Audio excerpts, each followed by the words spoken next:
Welcome to the Law Awareness Week at CDC 2024. This webinar is part of Law Awareness Weeks at CDC 2024.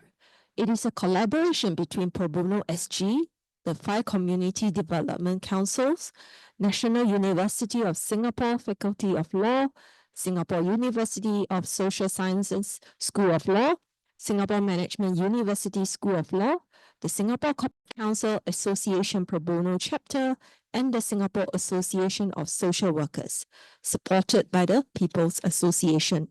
I'm Catherine Yong, and I'm your host for this webinar.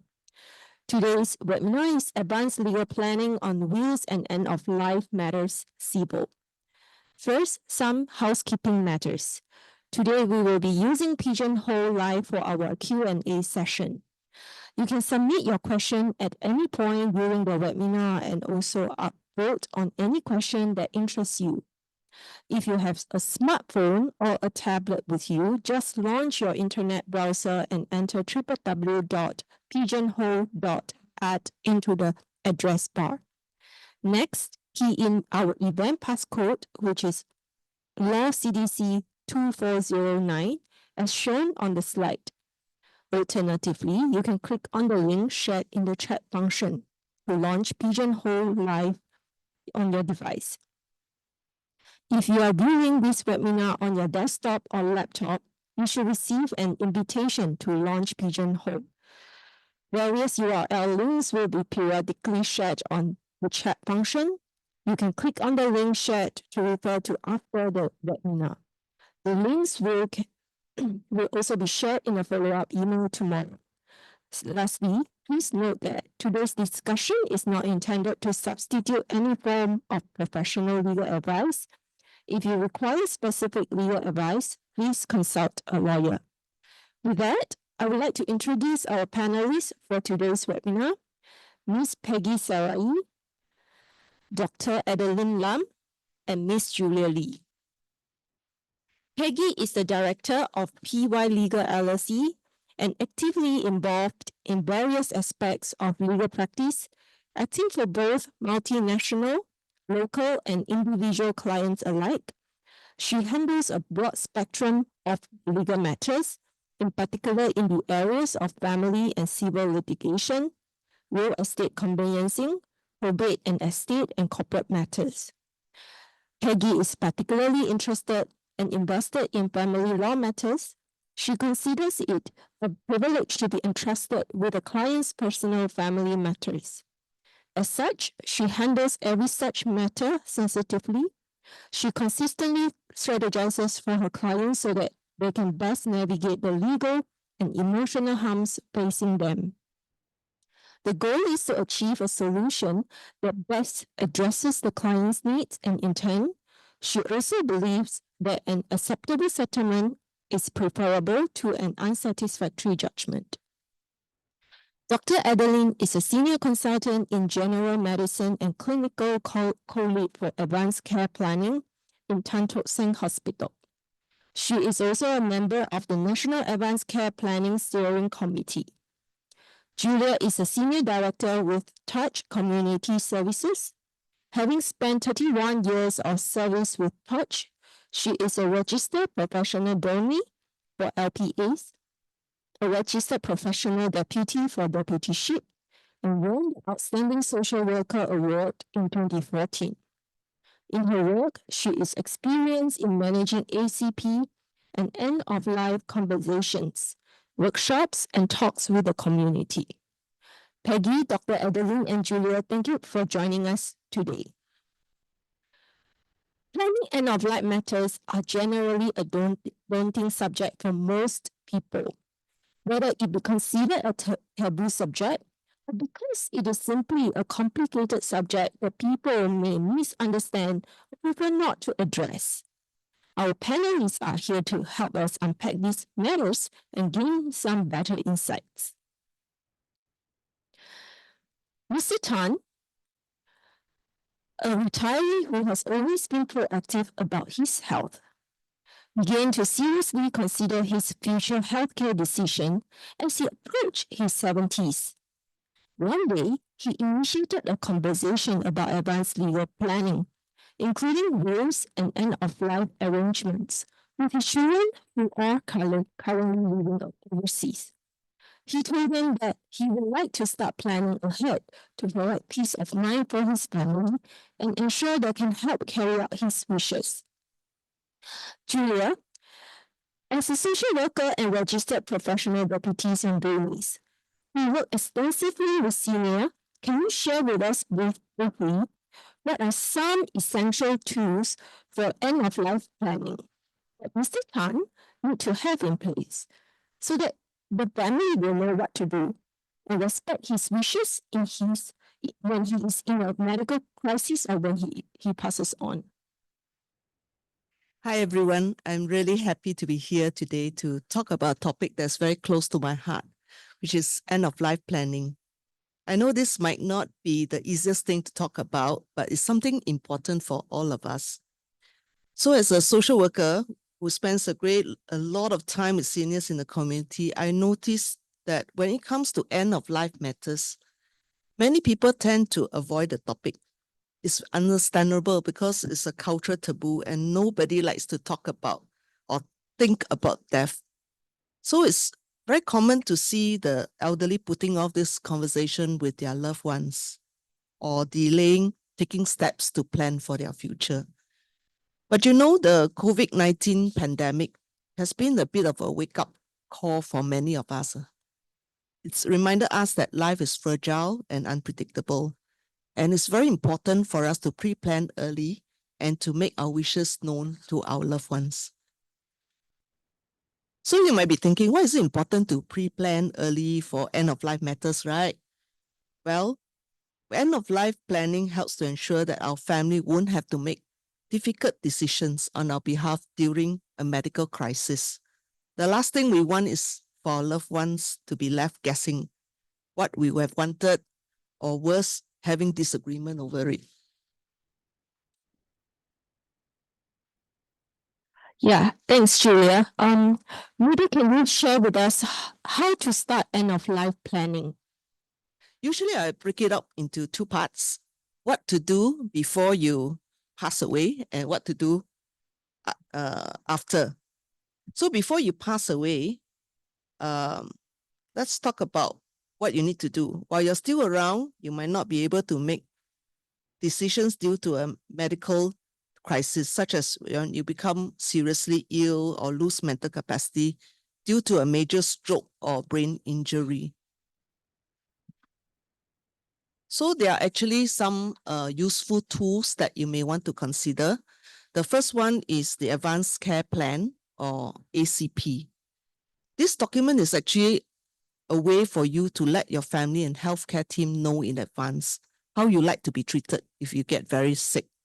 You can appoint a loved one called a nominated healthcare spokesperson to help carry out your wishes. There are actually 3 types of ACP depending on the state of your health. If you're healthy, you can always start with a general plan. And later, as you get older or when you have health challenges, you can update with more specific instruction. The other document, which is a legal document, is many people will ask about, will be the Advanced Medical Directive, or AMD.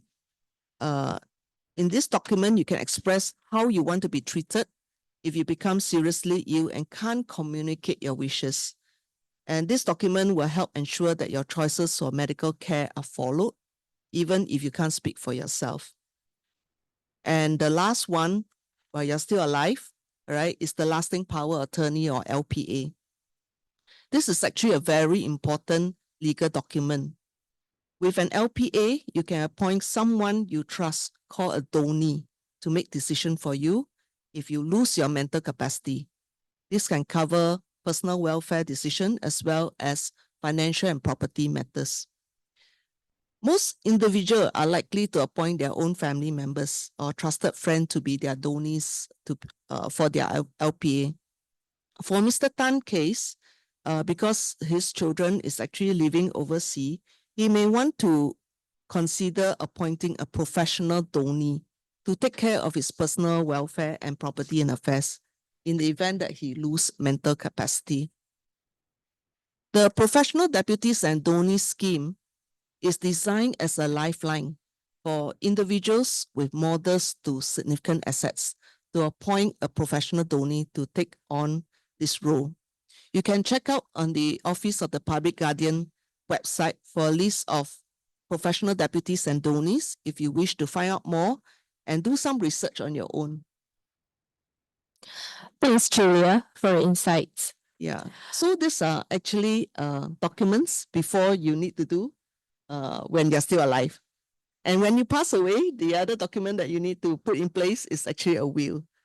Now let us think about what happens when you pass away. One of the best way to make sure your wishes are followed after you're gone is to have a will, which is a legal document. A will let you decide and specify how your estate to be divided among your loved ones so that there won't be any confusion or disagreement. So I think later on, we will talk a bit about it a bit more. Yes, certainly. Thanks, Julia. Just now, Julia helped us to understand there are some essential tools, legal tools to be considered, one of which will be advanced care planning, ACP, often becomes a consideration when someone encounters a medical situation. In Mr. Tan's case, he's healthy, but may want to explore available options in Singapore. Dr. Adeline, following the case of Mr. Tan, will you be able to share what is ACP and how an ACP discussion looks like from your perspective in the medical field? Can you tell us more about the benefits of ACP? Thank you, Catherine. So advanced care plan, I think Julie has just shared with us, is a process of planning for future healthcare plans. So for Mr. Tan, he's a retiree, but he sounds fairly well. He is very proactive about his health, and he seems to, the scenario is that he is in Singapore and his kids are overseas. So I think an advanced care plan will be excellent for a patient like this. Firstly, he has good mental capacity. He's able to make decisions for himself, and he's still well and he's able to weigh the pros and cons, what he can accept, what he doesn't want to accept. And he can share this with his doctors as well as his children. So we've had cases where the family are overseas and we want to do an advanced care plan. And how do we do that? So ever since we had COVID, everything's online. So we've also started doing advanced care planning online as well. So for someone like Mr. Tan, I would advise for a general advanced care plan where we explore what is acceptable for him, what is living well, what are his healthcare wishes. And the discussion is usually with a ACP facilitator. It's a trained facilitator, usually a doctor, a nurse, or a social worker. And together with his children, if possible. It's I feel it's very important for part of his next of kin or his family to hear his wishes, because a lot of times when we share with the family the patient's wishes and they've not heard about it themselves, they may doubt that. So I think Mr. Tan would do well with an advanced care plan, a general advanced care planning to be done together with his maybe his primary physician, like a general practitioner, together with his family. So I think maybe I can share a case that has something similar. So we have I usually see patients with multiple chronic conditions. So there is a patient that I can recall offhand who has has 4 children. So patients with more than 1 children, as you can imagine, everyone has their own ideas about what is good for mom, what is not good for mom. And so I think this patient was under my follow-up for more than 10 years, and I grew to know her well and her family well as well. And she just had, she has a very good rapport with her family, and when she comes, she'll bring one of her kids, and each time it will be a different child. So as she grew older and her kidney function started to deteriorate, I invited her and her family to come in and have a chat with me to share with all of us what her goals are, what's important for her. And in particular, I was worried that her kidney function was getting worse. And every time I met her, she would share with me that she's too old, she doesn't want to have dialysis, and one of her kids will hear it, but not all her kids will hear it. And so one day I said, hey, why don't you bring all your family together and I will try and facilitate a conversation with them.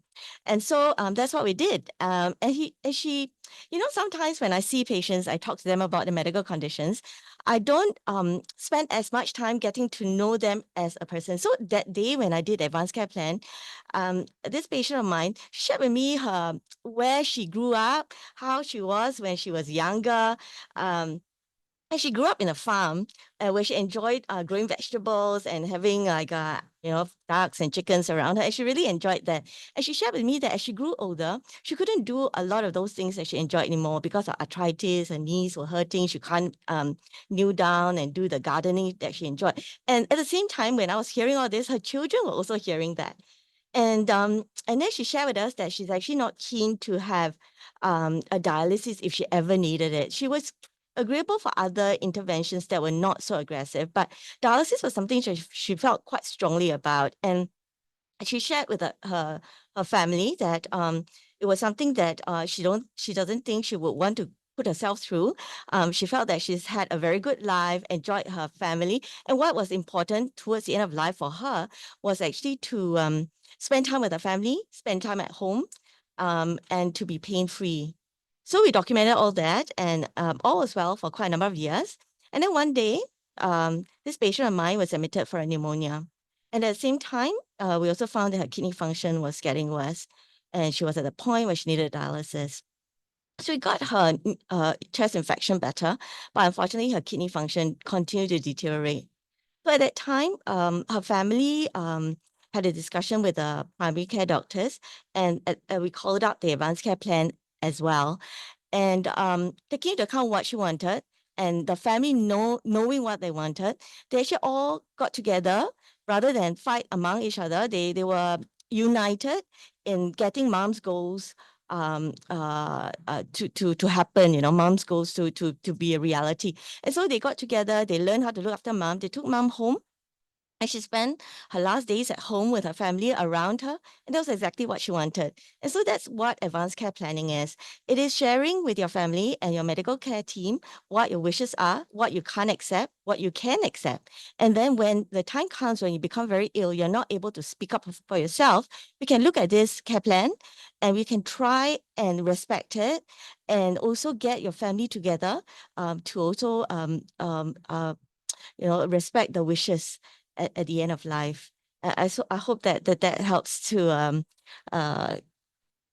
illustrate the what is advanced care planning. Thank you, Dr. Adeline, for giving us the perspective from the medical sector. Life can be unpredictable. Certain life events such as sickness, disability, or accidents can often catch us by surprise. Planning for the future can make all the difference in an emergency. It can be as simple as getting your affairs in order and organizing your important documents. For example, make a CPF nominations, make an advanced care planning, make a lasting power of attorney, LPA, write a will, and among other things. Peggy, from a legal practitioner's perspective, could you let us know what exactly a will is, and can you tell us more what are the key elements of a legally valid will? Sure, Catherine. Let me first start by making a very clear distinction between what a will is, what an LPA is. To be clear, of course, all these documents have to be done when you're alive. So at which point do you do your will? You can start drawing up a will from the time that you're 21. So it doesn't mean that you only need to do up your will when you're old. All right. In fact, the moment that you have some assets, so from the time that you're 21, you can draw up a will already. But so I have clients who come to me saying, okay, I'm doing my planning. Now let me get my will done. And after getting the will done, they say, that's it. I'm all well prepared. And maybe they've even got their medical stuff cleared up by having the advanced care plan. But actually that is not the case, because a will, you must realize, only takes effect when you die. It is a valid legal document that you get prepared, properly done by a lawyer, with a lawyer. when you give your instructions to the lawyer as to what you want to do, who is going to execute your will, because your will at the end of the day is a piece of paper. In order to give it effect, you need an executor. You need the persons that you trust to carry out your wishes, so they execute your will. And then in your will, you will need to state who are your beneficiaries. That's the most important thing. Who's going to benefit? And not only that, what are they going to benefit? What are you going to give them? Are you going to give them a specific asset, or are you going to have all your assets into one basket and then you divide it by way of percentages? So who's your executor? Who are your beneficiaries? What are the assets? What are you giving away? And then are there any conditions? For example, this property that I'm living in is not to be sold until so and so, until my last child who's living with me does not need to reside in this house anymore. And after it's sold, what happens? Or the assets that I'm giving, to my grandchildren or to my children, they are not to receive it, or they will only be entitled to receive it when they turn 28, because there's nothing. It is not cast in stone that at the age of 21 you will be able to receive. It can be at any time. So that's for a will. But when you even after you've done up your will, you keep it somewhere safe, right? And then you tell your executors, because I always advise my clients, tell your executors where your will is. Because if they cannot find your will, it's as if you have no will. So it will be intestate as well. Let me get the term right. To be intestate means you don't have a will. It means you passed away without a will. And there are different rules apply under the Intestate Succession Act. So once you got your will, don't lock it up. You can lock it up. Make sure your executors know where it is, where to find it. And then after that, tell them, okay, if anything happens to me, my will is here. Bring it to a lawyer. Let them do what is needed to be done. Because then as lawyers, what we need to do with a will, just a piece of paper, remember, but to give it effect, the executor brings it to the lawyer. And then we obtain a grant of probate from the court. So we probate the will.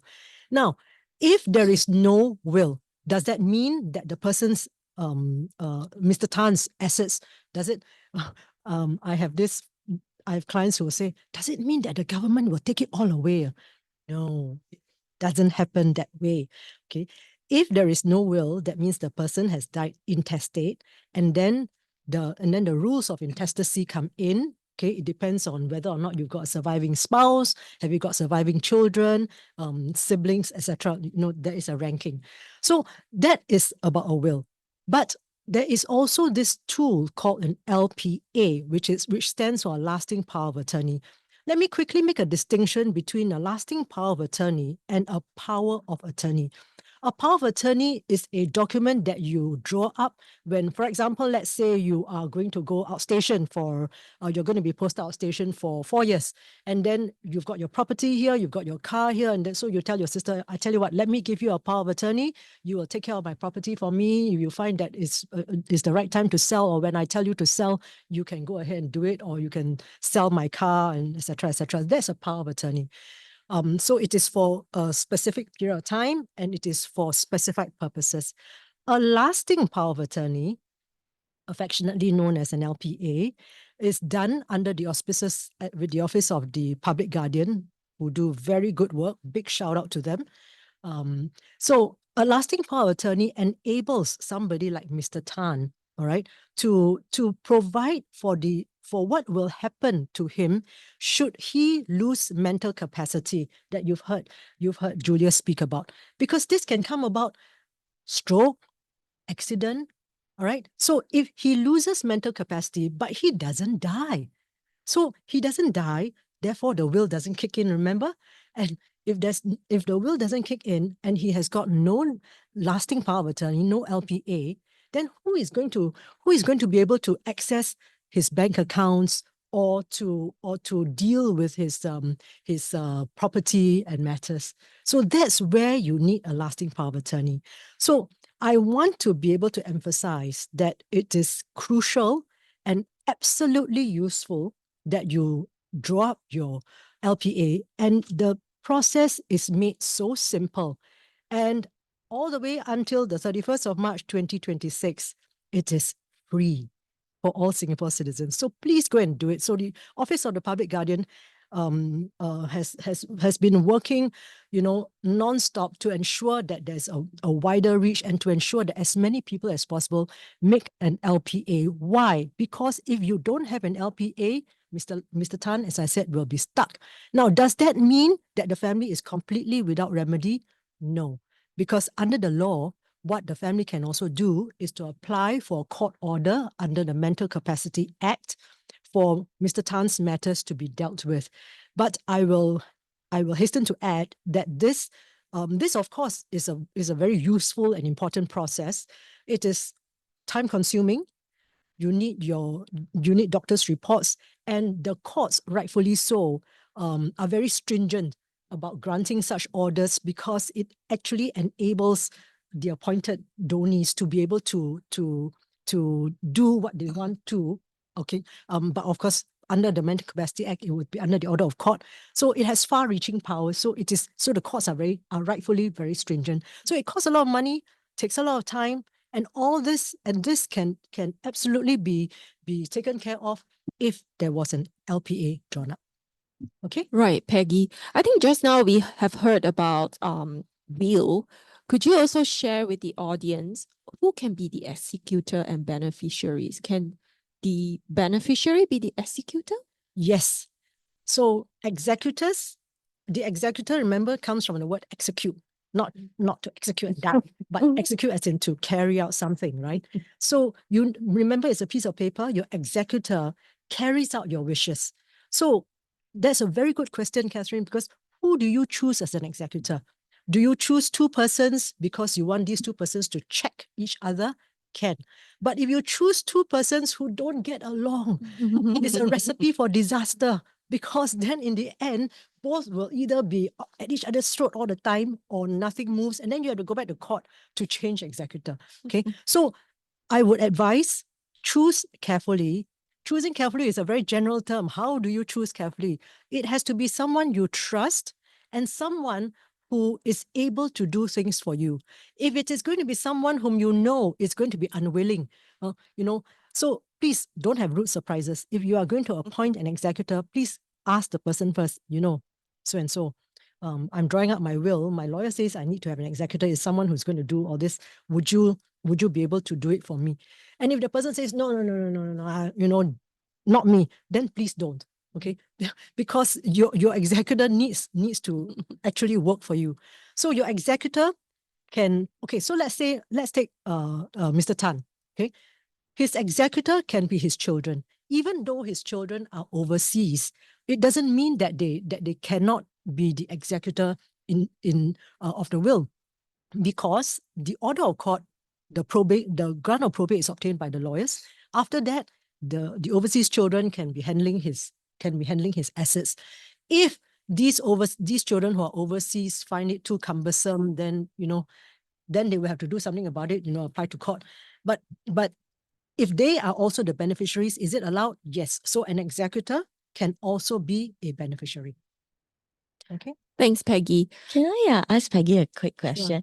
So Peggy, you mentioned that if the will gets lost, right, then then it becomes like you have no will. Yes. So is there a place that you can store your will online, like an electronic record or something? Because like advanced care planning, we have this national electronic record that once you have the form done, you upload it, and we can always retrieve it from, as long as you have access to the national record. So I'm just wondering whether will has something similar like that. Okay. There is a wills registry where you can, it is exactly what it is, you can lodge your will there. But legally, there is another element to it, because you realize that the will, the document is always titled last will. So it has to be the last will that has legal effect. So you can put it up in the legal registry, right, which serves as a record as to whether or not this person did execute a will. But what if you have a situation where I put it where let's use Mr. Tan again, and let's expand the scenario further. Let's say his overseas child number 1 has brought him to lawyer A to do a will, and then this will is lodged with the wills registry. And then unbeknownst to everyone else, child number 2 brings Mr. Tan to lawyer B, and then does another will, which is not lodged with the wills registry. So which will takes effect? It has to be, well, of course, depending on the legalities, which is another chapter altogether. But generally, it is the will, it is the last in time that takes effect. Okay? Interesting. Thank you. We have a question from the audience. This question, I think Peggy can help. The question is about that the legal acceptable for OCBC banks actually offers a free will generator at OCBC website. So the audience was asking whether such will generated considered valid and legally acceptable or not. Okay. To the person who asked about this OCBC will generator, I will say this. I have not looked at it. I will not be able to advise whether it is legally acceptable. I will say approach it with your own, I mean with your eyes open. So you must know what you're in for. I don't know what it requires of you. I would say drawing up a will is not just a form filling exercise. I will also not say that it is so mysterious and so difficult. It is not. What you need to have is proper legal advice so that all your questions are answered. I always tell my clients there's no such thing as a stupid question, because if you can think of a question to ask, it means that you've applied your mind to it. All right. So that would be my answer to whether or not the question is whether or not the standard template in the wills generator, is good or not. I would not know. I would have to, if this was to come before me, I would sit my client down with it, and then I would go through everything with my client. Interesting. So I think we have heard a lot about advanced care planning and wills. I believe there are also other estate planning tools that Mr. Tan could consider before passing on. These include, like what we have mentioned earlier, LPA, and another tool which is called Advanced Medical Directives. Peggy, could you briefly explain what is Advanced Medical Directive? Yes. Who is qualified to prepare advanced? Sure. medical- So the Advanced Medical Directive, AMD, is the third legal document that is part of the entire toolkit that a person can have. The Advanced Medical Directive, as the term implies, because it's medical, is not done by lawyers. It is a legal document, but it is not done by lawyers. It is done by the likes of Dr. Adeline here. Is done by the doctors. So please approach them for it. But perhaps, Catherine, allow me to emphasize just a bit more about the lasting power of attorney. Remember that your lasting power of attorney is something that is very useful and completely inexpensive to do.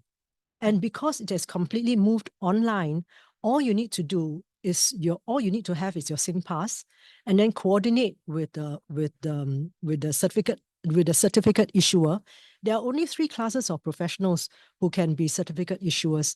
A certificate issuer is the professional who signs off, because if you are the one drawing up your lasting power of attorney, it needs to be witnessed, co-signed by someone. That person is called a certificate issuer.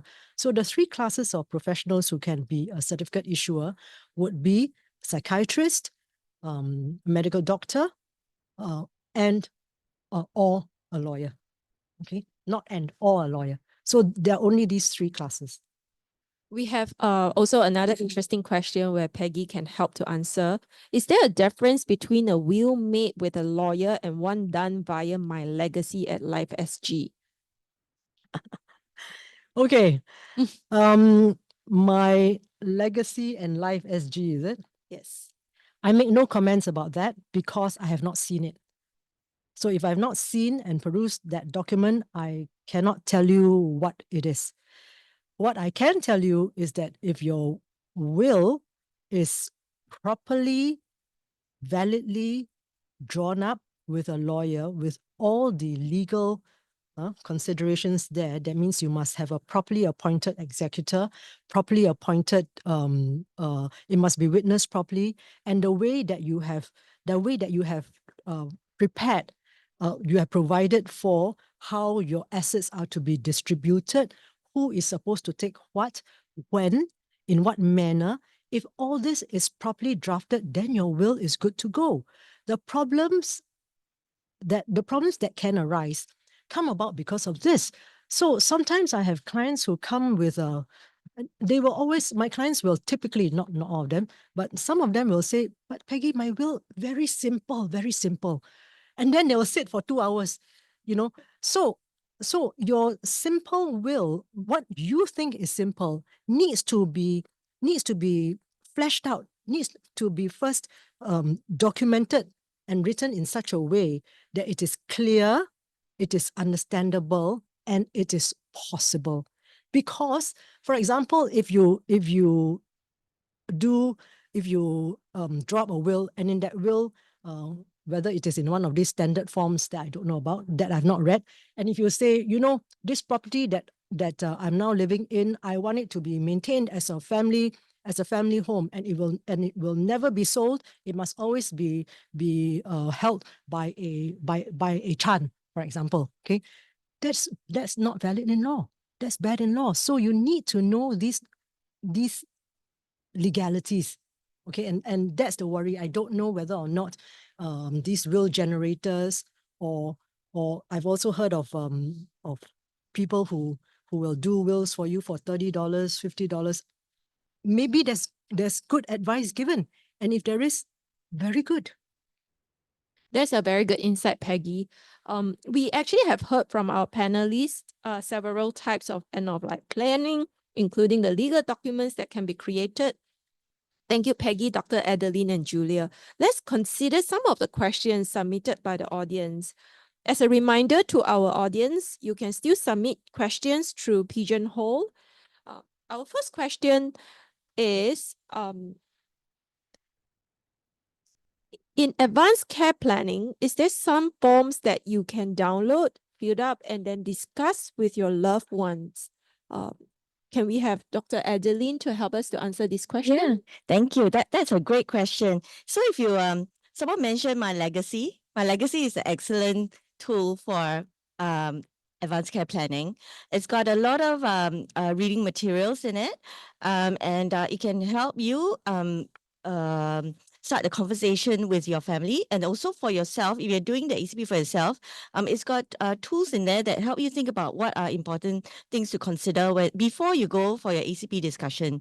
So I think there are documents in there. Do look at My Legacy. If you type in My Legacy, and you will get this end of life planning tab, and if you go into that, you'll get your advanced care plan information in there. I think that it is a very important discussion to think about what is ahead, what kind of healthcare would you want as you get older. It is not something to be taken lightly, and so that's why it's important to really think about it before you going to have that discussion, either for your family or for yourself. There are no formal documents that you need to fill up before, but there is a form that you can fill up before you go in, and it's on My Legacy. We can use that form when we are doing the discussion, but at the end of it, there will be a formal general ACP form generated and then uploaded online on the National Electronic Platform. The reason why it's important to have a store for an online store for advanced care planning is because a lot of times we have to pull up this document in an emergency, in a crisis. And so the important people to know the forms are the patient, the family, and also the emergency department people. And so because it's on the electronic records, it's easily pulled out by the medical doctors to have a look and see whether any discussion has been done about resuscitation, about certain interventions that the patients may not want. Right. Yeah, I hope that clarifies. Sure. We have another question. Perhaps Dr. Adeline can also help to answer. It's about the content of the ACP. So we have an audience was asking whether it is possible to include what type of funeral that he or she wanted to have. Let's say she's a Buddhist, but she doesn't want to have a Christian funeral ceremony. What kind of content can actually include in the ACP? That's a great question. Now, I wanted to actually clarify what is advanced care planning versus advanced medical directive. And there's a lot of confusion on the ground because they both sound the same. Okay, so so I think earlier Julia spoke a little bit about advanced medical directive. So advanced medical directive is a legal document, but it only applies at a very specific time in your life. You have to have a terminal condition, and it must be towards its terminal condition, and it is irreversible, and death is imminent, and you do not have medical capacity. So three things that you have to fulfill before an advanced medical directive is activated. So you have no medical capacity, and if you are terminally ill, and death is imminent, and this has to go through 3 doctors before the advanced medical directive can be activated. And what does the advanced medical directive, what is activation mean? It just means that it empowers your doctor to stop any extraordinary life-sustaining treatment, for example, ventilation. So in a situation where you have a very serious stroke or a very serious injury, and if the doctors find that you are only you're only kept alive by the ventilator, then if you have an AMD, then it obliges the doctor to turn off the ventilator. So it's a very narrow spectrum that it covers. That's advanced medical directive, and that's a legal document. Now, advanced care planning can incorporate anything and everything that you think is important for your healthcare. So it can incorporate, say, going into hospital versus staying at home. Home care. So for elderly patients, some of them really are so tired of going into hospital again and again for infections. And so they actually share with us that they actually would prefer a home care medical team to come in and see them, or a palliative care team to come in to their home and try and treat them or address their symptoms rather than going into a hospital. So it can cover that group of patients. It can also cover like your question about the funeral. In advanced care planning, there is a section where that is labeled others, and you can actually put in certain things that you request for. Now, the people who will be reading this document is actually your doctor. So having the funeral request and things like that, although it's important and your doctor will see it and they may highlight it to your social worker, the most important people to hear this is actually your family. And so during an advanced care planning discussion, as I mentioned earlier, it's so important to involve your loved ones, your family, because you want them to hear what is important for you at that point in your life, what you value most, and not keep it a secret. It doesn't have to be a secret, you know. If they know it, then they can respect it. They can try and make sure that your wishes come true, you know. If they don't know it, how can they help you at that point in time? And you might be too sick to actually tell them at that point in time. I mean, if you think about it, we are all different. So if you have 5 kids, right, your 5 kids might have all 5 different ideas about what is good for you. I mean, you just think about it. What kind of coffee do you take? Do you take siu dai? Do you take like latte? Or do you take, you know, what type of coffee beans? You know, nowadays, right, there's so many things. You can oatmeal, there's so many variety. So that is just coffee, you know. Can you imagine if this is your healthcare? There's so many things that are available now, and you have the right to choose what you think is good for you and what is right for you at that point in your life. Different times in your life, things might change. And so advanced care planning can grow with you. It can change as you get older. It can change as you get, as your condition becomes more serious. Or sometimes things change in your life and you want to change your advanced care plan, and that can definitely be done. So I hope that answers your question a bit more. Yeah, certainly. Catherine, if I may just add on to what Adeline has said. So Adeline has made it very clear that it is very useful for a person to, whilst still being healthy, to state all this clearly and to make it known how I want things to be, what kind of coffee I would like to drink, you know, at that time. But I also want to emphasize, you know, the importance of having the legal document called a lasting power of attorney. Remember, that is a document that takes care of that point in time before you die. right? The LPA works only when you is triggered only when you're alive. But when is it triggered? Once it is signed, it's not as if your donee can do whatever they want at any time, because that would be against the very principle of it. It will only come into play. It will only be triggered when there's a medical report.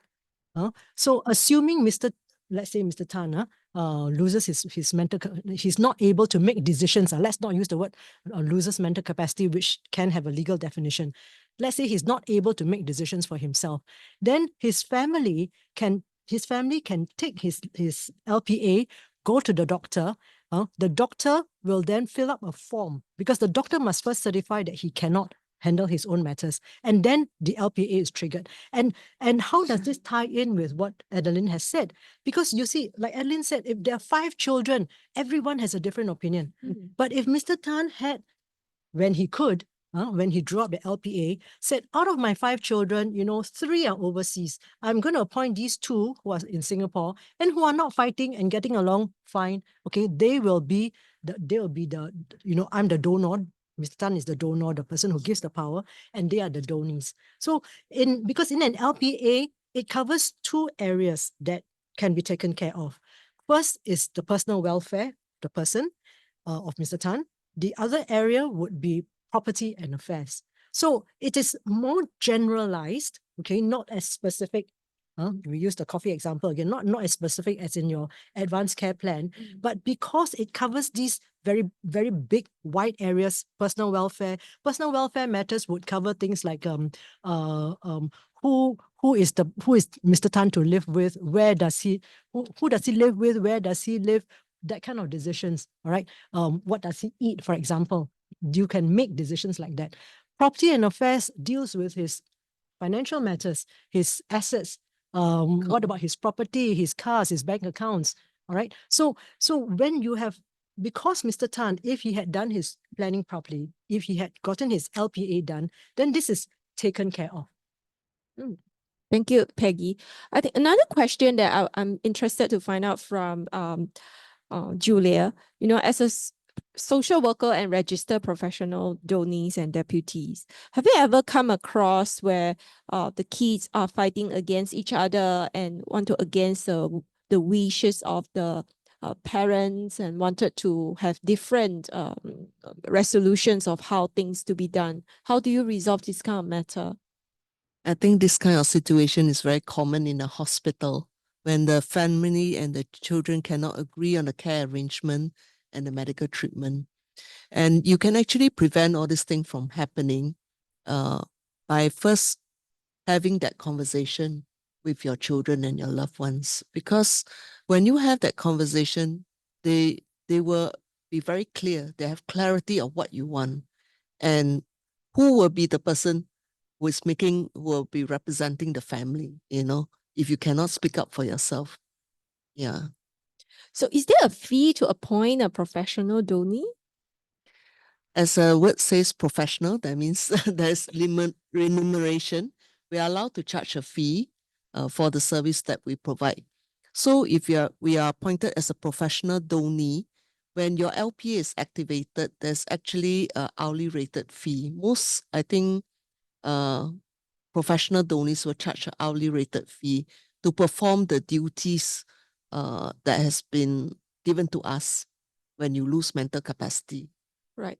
So maybe the question to Peggy would be, how would the LPAs or even will be stating, how the fee to be paid to the professional donees, because the children might not know or be willing to pay to the professional donee. Well, in the LPA itself, remember the LPA covers 2 broad areas, right? And the second broad area is for property and affairs. So that enables the donor to make that decision to let the donee, i.e. the person having the power, deal with his monies, and therefore he can pay. Okay, because at the same time, there are actually 2 forms. If you go into more of the details, the LPA, there are 2 standard forms. Form 1 is a standard form. 98% of of Singaporeans who have drawn up an LPA use Form 1. So it comes in this, all that is mostly needed is there. If you need it to be customized, then you'll use Form 2. Then you will go to your lawyer who will draw up Form 2 for you. So that's in the LPA, it is provided. So your question is about cost and payment, right? It is provided for in the LPA.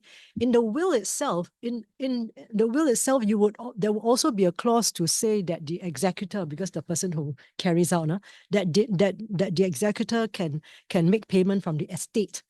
The estate is the legal entity that comes about after the person has died. Okay, so payments can be made from the estate as well. Sure. So there's another question from the audience, which is how to appoint or register my LPA donee. Like who can I appoint the donee? Where should I go? How to do it? Maybe Peggy can help. Is this a question about a professional donee? Professional donee. So a professional donee, perhaps. Yeah. Okay, so in the OPG website, the Office of the Public Guardian website, you can actually see a list of PDDs that are listed there. So you can do your own research and contact them and find out what is the cost and how to go about appointing them as professional donees. Another question from our audience is regarding ACP. Dr. Adeline, can ACP not be disregarded if the children insist not to follow? Thanks for that question. It's a very difficult question. Now, ACP is not a legal document. So a lot of times there is a reason why the family is not keen to follow what the ACP states. A lot of times the ACP was done without the family being involved or without them hearing what the patient had wanted. So I feel that problem, it does surface sometimes, but a lot of times how we solve it in the hospital is that we do have what we call a family conference, and we call everyone in, we hear everyone's views, and we try and find a way to solve the problem and find the best way for the patient. Because if you remember, our duty is to the patient.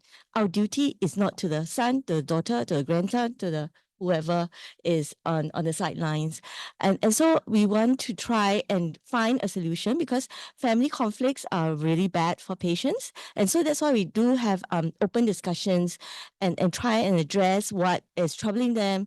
And if it was a miscommunication or maybe a misunderstanding from the family's point of view, we can address that, and hopefully we find a solution. So I hope that answers your question. Yeah, certainly. Peggy, another question from the audience is, as far as drafting the will is concerned, must I tell my beneficiaries that I have made a will and how much I'm going to leave for them? This is a very good question. And, I'm going to say my answer is it depends. Generally, I would advise my clients to tell their family that they have drawn up a will. But sometimes this attracts problems because, let's say, elderly gentleman like Mr. Tan, okay, let's say he has children who are not so guai, okay, and after he tells them, I have drawn up a will, then they all start getting very suspicious. Who? What are you giving? Who are you giving it to? And then they all stress him out, and then say child number 1 brings him to lawyer A, child number 2 brings him to lawyer B. These cases do happen. I have them on my table right now. So when these are the kinds of family disputes that actually when Julia you were speaking, when Adeline you were speaking, I wanted to chime in to talk about, because if we have a situation where all of the family cannot agree, then what happens in an extreme case, in such a case where nobody can move, court applications are made. Okay, these can get ugly. If you read some court judgments and some of it has made its way into the papers, I think in the last week there has been quite a fair bit of publicity over family matters, where parties cannot agree. So in order to prevent that, is there a fail-safe way where you can ensure that nobody quarrels? Okay, now I sometimes, because it all depends on the circumstances. Sometimes I tell my clients, you can actually, and when we do up his will, I put in a clause that says, if anyone fights or if anyone disputes or anyone sues the executors or puts pressure on the executors or puts pressure on any of the beneficiaries, then their share is reduced to whatever, or they don't benefit at all. So, okay, I mean, this does not apply for everyone. Let me say it clearly. I'm just saying, okay, this is sometimes, it really depends on the circumstances. So the question is, do I tell my beneficiaries that I have drawn out a will? My answer is, it depends. It may be useful, but it will have to depend entirely on your family factual situation.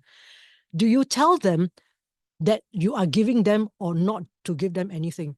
If you tell them, I'm not giving you anything, do you expect that child to still continue to love you? Maybe it's a test, and and if that child says, never mind, pa, you don't give me, I'm still gonna look after you, then better give this child, So it depends. But I do, this is gonna sound a bit controversial, but this is my view, okay, and this is not meant to be legal advice for everyone. I do sometimes, depending on family circumstances, that's the big caveat. I do sometimes advise my clients, don't give away everything.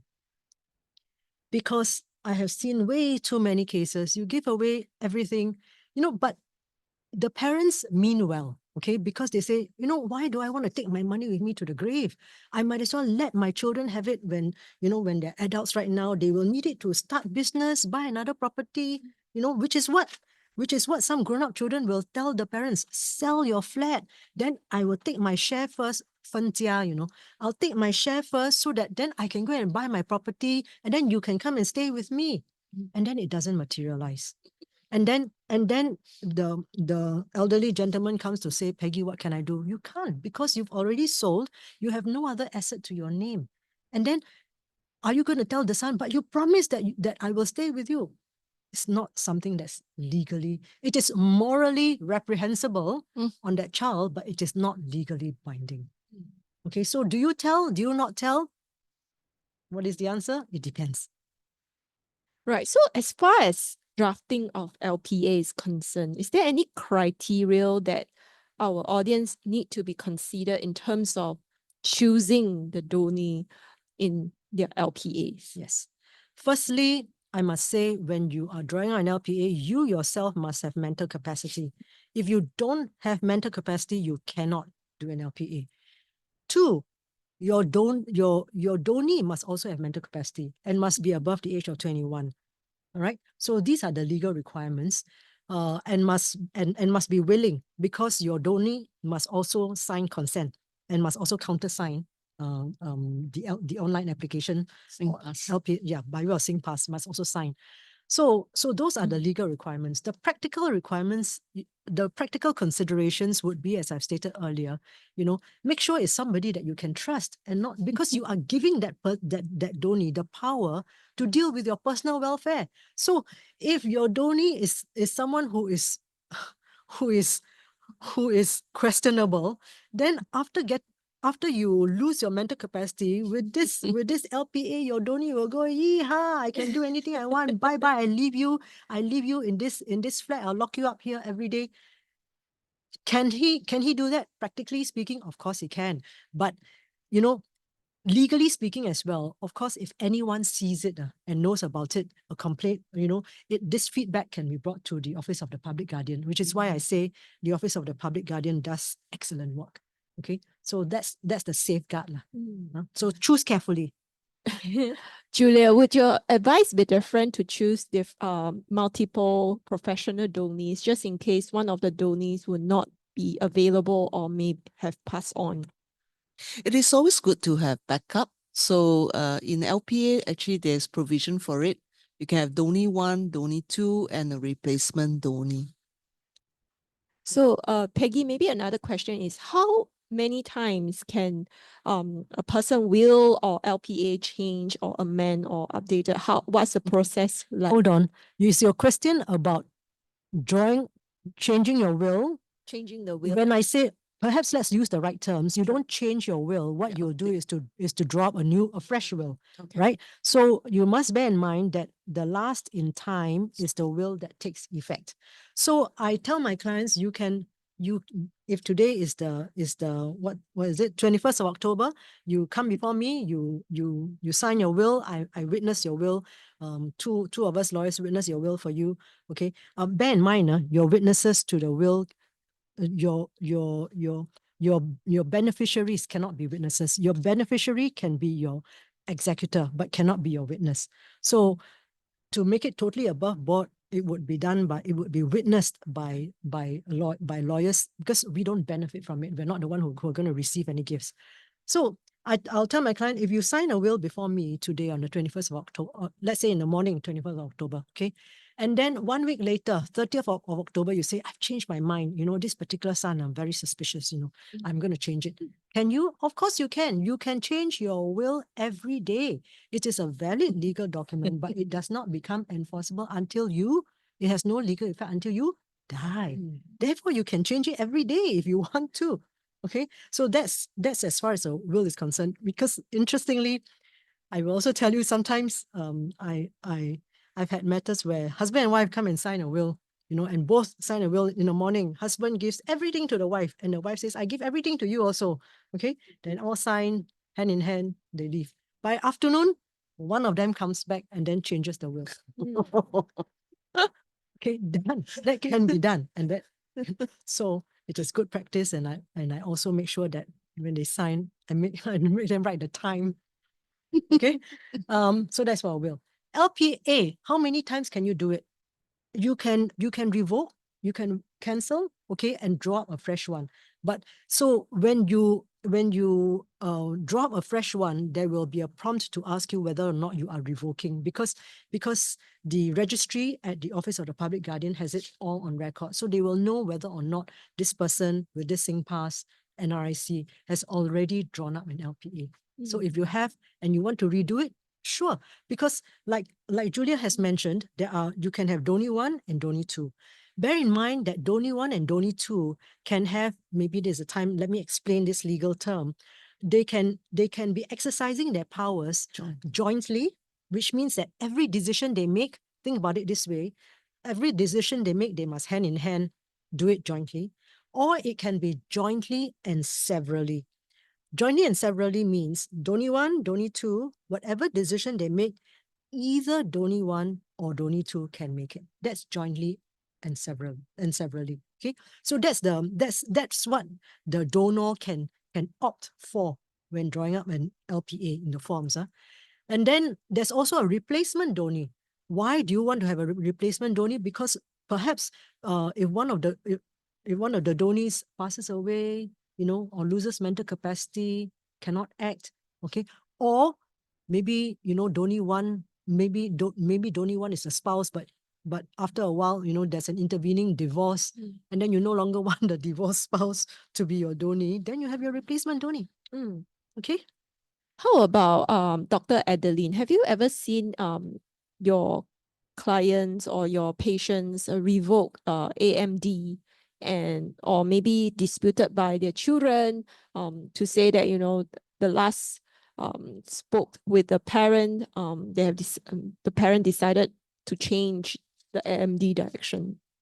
The ACP you mean, or the AMD? AMD. AMD. Yeah. We hardly use AMD in the hospital. I see. So Because as I highlighted earlier, it only comes into effect in a very narrow period of your life when you're terminally ill and death is imminent. maybe in the context of ACP? In the context of In the context, ACP? so there are two totally different things. So Advanced Medical Directive is a legal document. So I don't think your family can dispute it. It's a legal document. It just empowers your healthcare team to stop any extraordinary life-sustaining treatment. And it's a legal document. You cannot contest it. Correct, Peggy? Yes. Yeah. Correct. Yeah. But advanced care planning can be contested because it is not a legal document. It's merely capturing a conversation or conversations that you've had with your patient and your family, and it usually it can encompass quite a lot of things. Besides medical treatment, place of care, place of death, as well as how aggressive you want treatment, or you want more conservative management or very aggressive treatment. So it can encompass quite a lot of things. We can even talk about blood transfusion or dialysis. Anything that's healthcare related can be included in your advanced care planning. And I think many a times, it can be contested by families, especially if they do not agree with what the patient has decided. But I think we have to remember that why we drew up the advanced care plan is to ensure that that your values are heard when you can no longer speak for yourself. And so I think, as I mentioned earlier, when it is contested, we usually will do a family conference to address what is troubling the children in such a way that they do not want to pay any, they do not want to respect the wishes of the patient. I think sometimes they do question whether it really, this statement really came from mom or dad. Like they can't believe it. For example, many years ago, I had a patient who came in very ill. So I didn't know him when he was not. He was when he was well, but he was a kidney failure patient, and he told his kidney doctors multiple times that he didn't want dialysis, and this is documented in the clinic notes. But unfortunately, when he became very unwell, family insisted on dialysis. And the problem here was that the family never accompanied him to any of his clinic visits. And so they've never heard what he really wanted. So again, I cannot just emphasize, rather than talk about when disputes happen, don't let it happen, because it breaks the family up. It's really sad to see the family fight among each other when mom is so sick. They should be all together, united, looking after mom or dad. So I think the way out is not to contest it. The way out is to find out what mom and dad value, and then find out early, and then get together and as a family, and be there for them at the end of life. That would be my advice.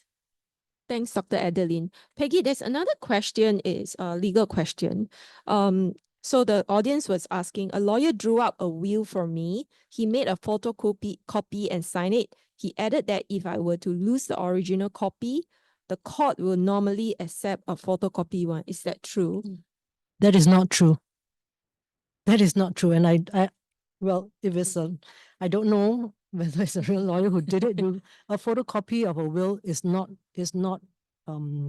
acceptable for us to apply for a grant of probate. Thanks, Peggy. So maybe to Julia, do you have any advice on how to strike a conversation about end of life matters with my family members, just to ensure that they have done up their wills or end of life planning? I think starting a conversation with your family members is never easy, because it's a very difficult topic to broach on.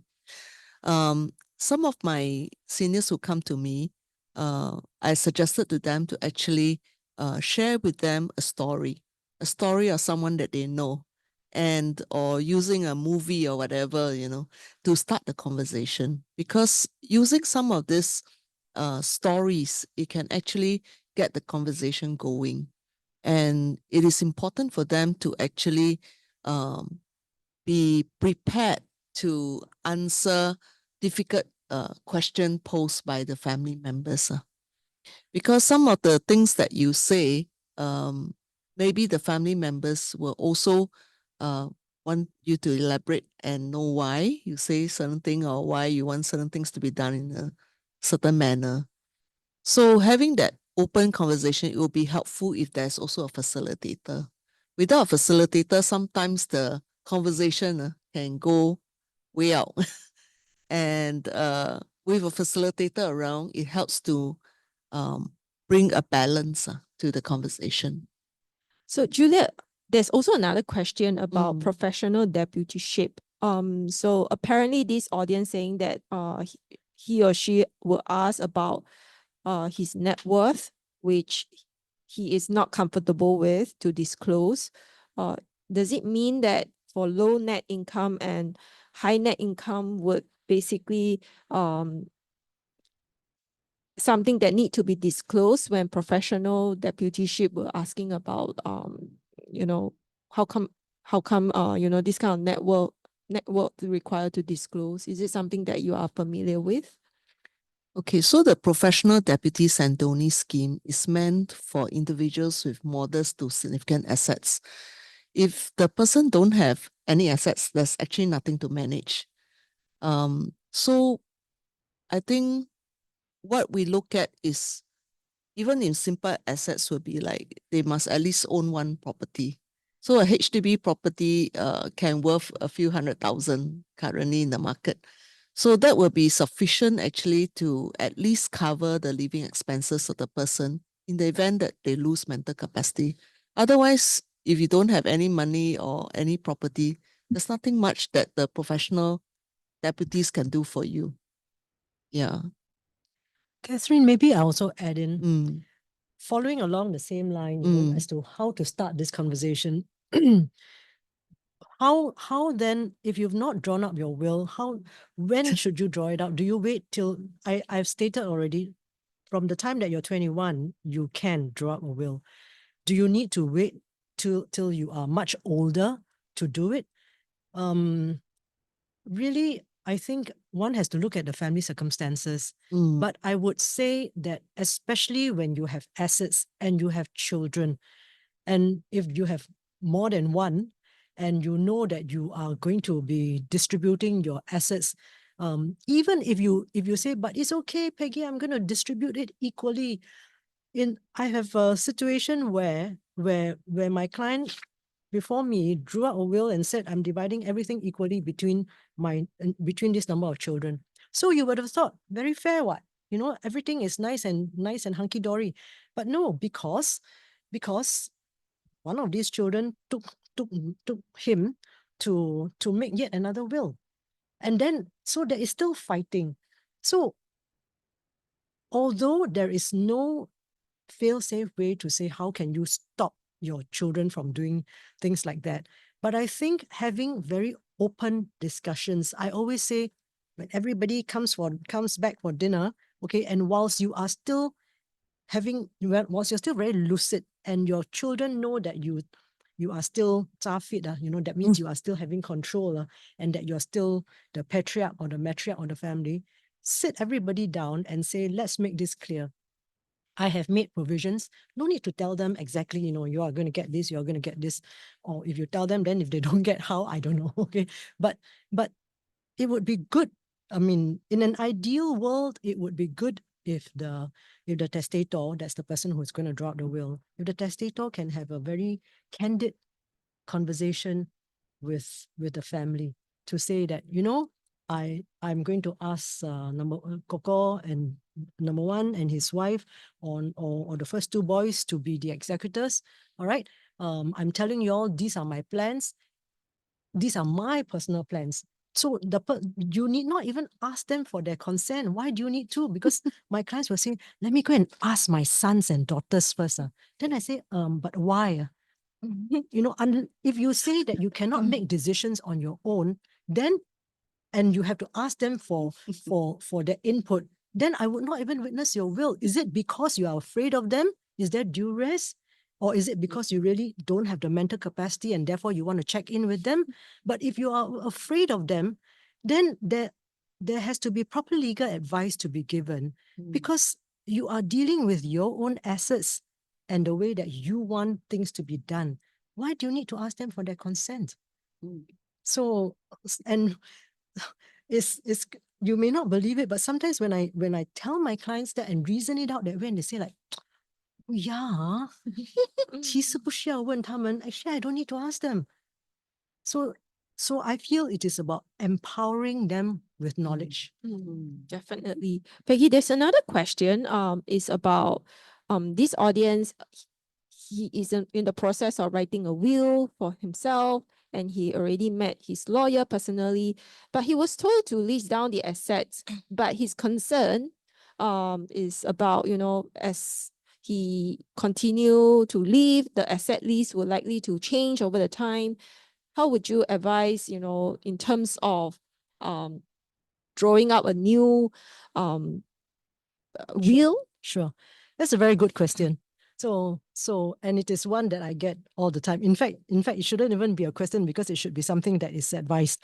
You see, let's say as at this point in time, 21st of October, 2024, you want to draw up your will and you have assets, number one, you have 15 assets, number 1 to 15. And you have and the way that you want to deal with your assets is in such a way that you say 1 to 3 goes to son number 1, 4 to 5 goes to son number 2, and then all the rest I will put into a pot and then divide between grandchildren or whatever it is. Okay, so that's a combined two methods of distributing. That means you give specific assets as well as a share. Okay, but if on the 21st of October 2026, 2 years' time, your asset list of number 1 to 15 has reduced because you've sold 2 assets, all right? Or you've closed 2 bank accounts. So you no longer have 1 to 15, you have 1 to 11, and then you've acquired a new asset number 16, right? Does it mean that you must go and draw up a new will? Not necessarily, because a properly drafted will have a residual clause that says that whatever I've not provided for will fall into the residuary pool, which you can then say, okay, and this will go to my 2 sons in equal shares, for example. All right, so that's the direct answer to your question. You do not need, you can if you want to. So let's say asset number 16 that I'm talking about, if you want to give it to, let's say, a specific person, then you definitely need to draw a new will because you need to provide for that particular asset. But if you say it's okay lah, because I don't want to keep running and keep redoing my drawing out a fresh will, then you need to have that catch-all clause, a residuary clause. Right. Another question is also very interesting. So in the event that there's a single individual with no siblings and children to look after the will matters, and this person doesn't wish to rely on the extended family members, what are the options available for will execution for a single individual with no siblings and children? Okay, you must be aware that there is that there is the Intestate Succession Act. And in the Intestate Succession Act, it sets out the ranking, okay, as to who is entitled to your estate if you die without a will. So if you are a single person and you don't want to draw up a will, I don't know why I would advise you to draw up a will, because then you can actually state clearly whether you want to give it to persons or to a charity or to organizations. You should state clearly. But if for reasons that you best known to yourself, you don't want to have a will, then the provisions, the schedule in the Intestate Succession Act kicks in. Do you have surviving parents? If you don't have parents, do you have siblings? If you don't have siblings, do you have aunties, uncles, cousins? Okay, there are levels, and they will be the ones who will benefit, who will inherit your estate. Another legal question is about asset management. So for insurance money, can I include in my will, or can it only be done through policy nomination? What will happen if there's a conflict between my nomination in my will and my policy nomination? It depends on which kind of policy you have. So you need to read your insurance policy carefully. All right. Most insurance policies now will say that your insurance proceeds will fall into your estate. And when it falls into your estate, it then behoves you to draw up your will carefully so that you can then provide for who's going to receive and who's going to enjoy the insurance proceeds. Okay. I also want to this same question, I also want to talk about CPF nomination. Bear in mind that you cannot in your will say that I want to leave my CPF monies to so and so, you can't, because you ought to have made a CPF nomination, and that CPF nomination will prevail.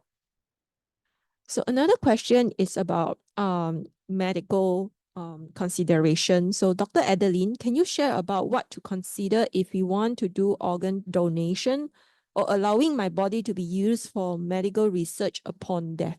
Oh, okay. That's very interesting question. A lot of times, the cornea donation is done quite, yeah. But I think we have it's a opt-out process in Singapore.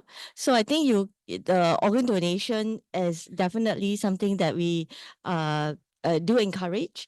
And I think if you have not opt-out, then it's opt-in, and you will be approached if it's a possible candidate. Sure, thanks, Dr. Adeline. We can only accept one last question, is a legal question.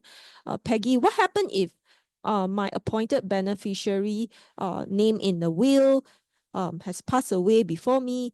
What happened to the share that have been distributed to him or her in my will? Okay, that's a very good question, and a very practical one too. In a properly drafted will, if you have received proper legal advice, you would be asked, because if you set out, let's say, 4 beneficiaries, okay, and let's say these 4 beneficiaries are your 4 children, you ought to be making provision to say A, B, C, D, 4 children. What if at the time of your death, D, you no longer, child D does not survive you, is not there anymore? So what happens to child D's share? There's a choice, and it really, remember, the will is about your own personal wishes, but of course, your lawyer will be able to guide you. So do you want to ensure to give child D's share? Does it go to child A, B, and C to increase their share, right? Or does the deceased child D's share go to child D's estate? Because child D may have his own family. So there's a choice, and the decision is yours, which you have to discuss with your lawyer so that your lawyer can give you proper legal advice as to what to do. Another one more question before we end the session. My parents are separated. My father did a will naming only the children as beneficiaries. In the event of his death, can my mother challenge his beneficiaries considering she is still married to him? So let me get it right. The parents are separated, but they are not divorced, right? Is there a divorce? No. If there is no divorce, then the surviving spouse is entitled to a share if there is no will. Okay? So the fact that they are separated, so long as there's no divorce, they are legally married, they remain legally married, and she would be entitled, if there is no will, to a share in the estate. Half a share, in fact. Maybe we take 2 more questions. For medical perspective, this question is about, do I need a doctor's certification to prove that I have the mental capacity to draw up those legal documents? You mean for LPA and AMD? Yes. Yes. So you usually the LPA certificate issuers are trained to assess mental capacity. For advanced medical directive, which is the other legal document, it is done by the doctor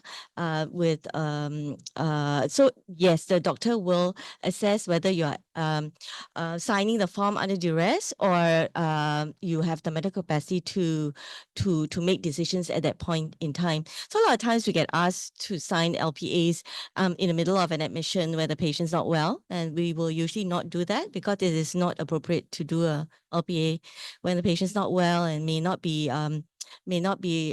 thinking very clearly at that point in time. Thanks. Peggy, maybe one last question for you is, the audience was saying that I was told joint names in bank accounts and joint tenancy basis in property don't require a will. Is that true? Okay, let me take this question. If there's a property that's held under joint tenancy, okay, we have what is called the law of survivorship, the right of survivorship. So if a property is held in the name of A and B under joint tenancy, if A dies, the property automatically goes to B, and you cannot in your will say and A cannot in the will say, I want to leave, if I die, I want to leave my share in the property to C. You can't. Okay. So the same thing actually, so this is the principle that applies to when I say jointly owned assets, I want to be careful when there is joint tenancy. Okay, there's a difference. Right. So we are sadly out of time. I would like to invite each of our speakers to leave us with one key takeaway. Maybe we have Julia first. Well, I want to say that end of life planning is a gift to your family. It's a way to provide guidance, clarity, and comfort to those that you leave behind. Dr. Adeline, It's always too early until it's too late. So do your advanced care planning today. Peggy, I think I'd like to say, you need to have proper advice. So make sure that you have the right knowledge which can come from proper advice. I'm not drumming up business. What I want to do is to really exhort everyone to have the right information so that you can then make the right decisions that you want that are suitable for you.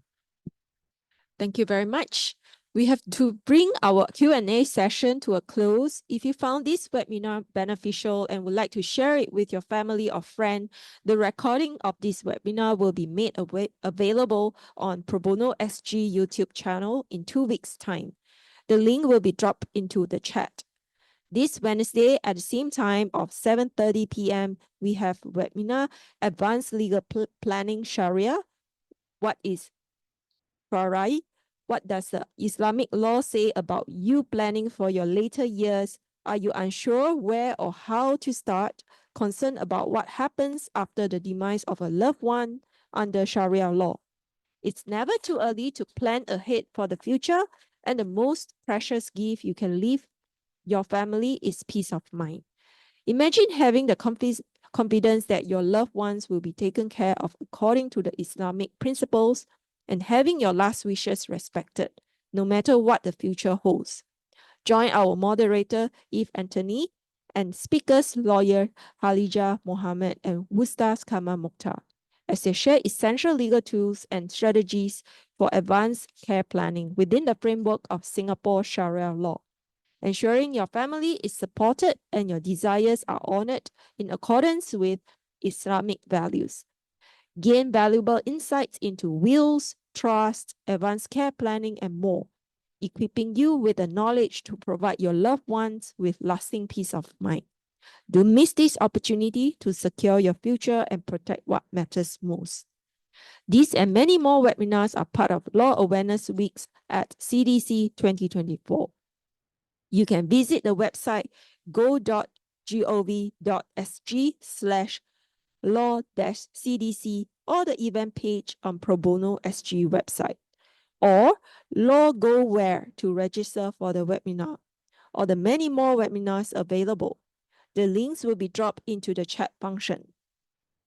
At the end of this webinar, a survey form will pop up on your screen for your completion.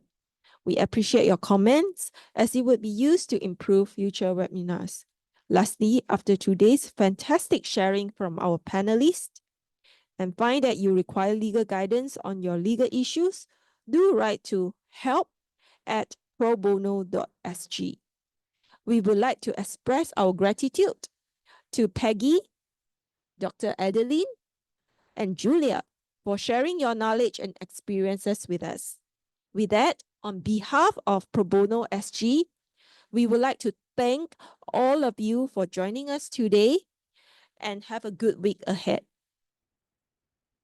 Thank you.